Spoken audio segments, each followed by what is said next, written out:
This year of 2 oyster reefs with 11.5 tons of material and countless opportunities to educate people about the importance of the environment, whether it's the ocean that teaches us and provides an economic background, or whether it's the wildlife and water we love around our homes, or a simple walk in First Landing State Park. This way of life is now threatened. We have built our business. James and I were actually together the other day. We had another historic day. We had for the first time ever, we had all the governors of the watershed come together about 10 days ago up in Annapolis to sign the new Chesapeake Bay Agreement.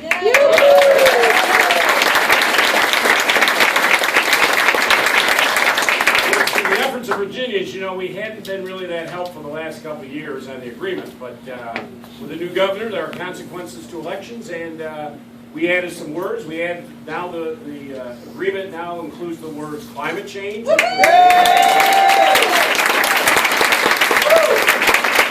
toxins are now included. So those are all Virginia efforts to do that. And James, they had a whole group of student reps, and he was our representative for Virginia, and he has done a magnificent job.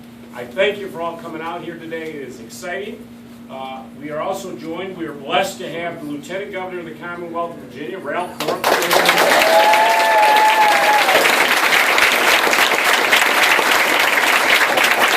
are blessed to have our Secretary of Transportation, and he and I are working very hard to make sure we're doing things that are better for the environment, like we just announced rail from Norfolk to Virginia Beach. Let's get cars off the road.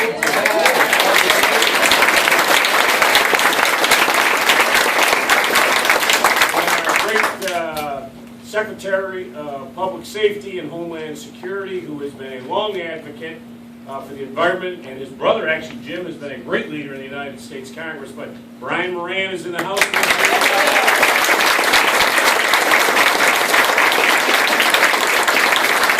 And of course, our great Secretary of Natural Resources, former Mayor of Hampton, who has been a long advocate of protecting the environment and our parks, our one and only Molly Ward. We have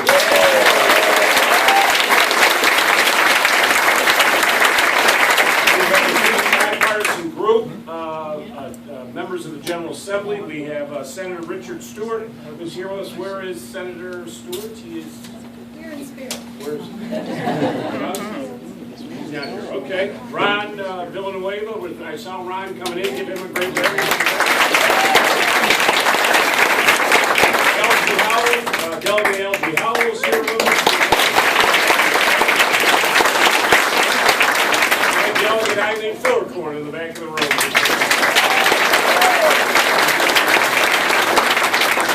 Let me first say, we are here today, as you know, to officially sign my Executive Order number 19, which reconstitutes the Climate Change and Resiliency Commission, which has not met for the last 4 years. We are now reconstituting it. The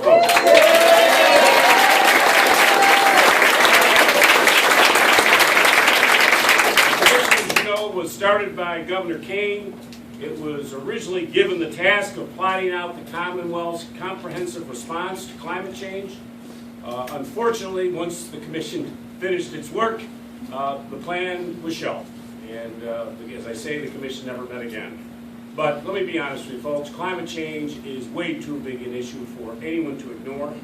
Whether you call it recurring flooding or sea level rise or any other euphemism you may want, the facts are plain. Climate change is real, and humans contribute to climate change, folks. Yeah! Sea levels are rising, and humans are part of that cause. In fact, we all spent this morning down at Virginia Beach at Camp Pendleton because we have to prepare for evacuations in the case of a hurricane or a major storm. This is a big, big issue for us, folks. Obviously, with the storms the way they are, more erratic, more intense.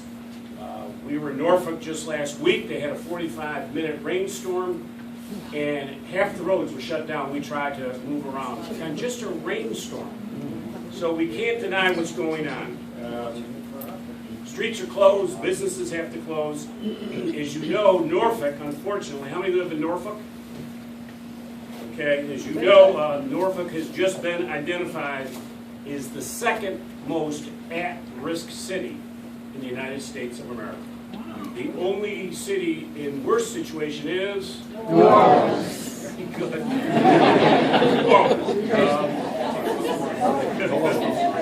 But that's why we have to be proactive. We have to prepare ourselves. So my Climate Change Commission, which we are signing this order today, will take Governor Kane's report. We will update it, and we will now prioritize it with recommendations to make. After the commission completes its study, I want to have a prioritized list, very specific of what we need to do to implement this plan. For those of you who worked hard on my campaign understand that when I say I'm going to do something, I'm going to do it. So I want very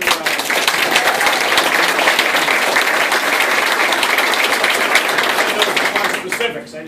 I want very specific things that we need to do. And the recommendations will deal with two areas. The first is how we can reduce the Commonwealth's contribution to the causes of climate change. This part of the Commission's work will focus on things like greenhouse gas emissions, renewable energy, and green infrastructure. I talked a lot in the campaign about how we have to build a 21st century economy. A green economy, a renewable energy economy, is at the forefront of those 21st century jobs. Yeah. I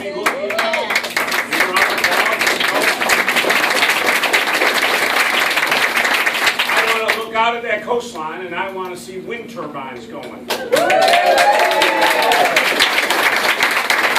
I also want to make sure that we manufacture the blades, the poles, and the turbines. The second issue that we will deal with is how we can prepare ourselves for the effects of climate change. As Earth's climate is altered and disrupted, weather patterns will start to change. As we know, storms will become more severe and floods will become more frequent. Virginia needs to prepare for, respond to, and recover from these increasingly dangerous weather events. The members of my commission, those who are with me today and those who could not make it, are some of the brightest minds that we have in the Commonwealth of Virginia. I long ago learned from Jack Kennedy when he got elected president. He said to be a successful politician, always hire people who are smarter than you. And I've done a very good job with that. It makes you look good at the end of the day. But the folks I have appointed are uniquely suited to work together, Democrats and Republicans, working across partisan and ideological lines to find solutions to these big issues that we face. Their job is not easy, I understand that, and they're not always going to agree. But I want everybody in this commission to understand I do want a good, healthy debate, but you will always have my support. You cannot be aggressive enough for me. So I am all in, as the folks in this room are, to do what we need to do, and this report will be on my desk in exactly 1 year from today, and let's plan on coming back down here and unveiling all those recommendations, and let's all make a date.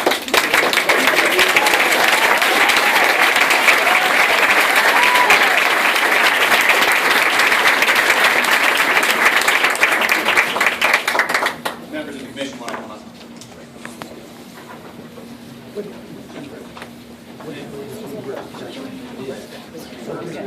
know we still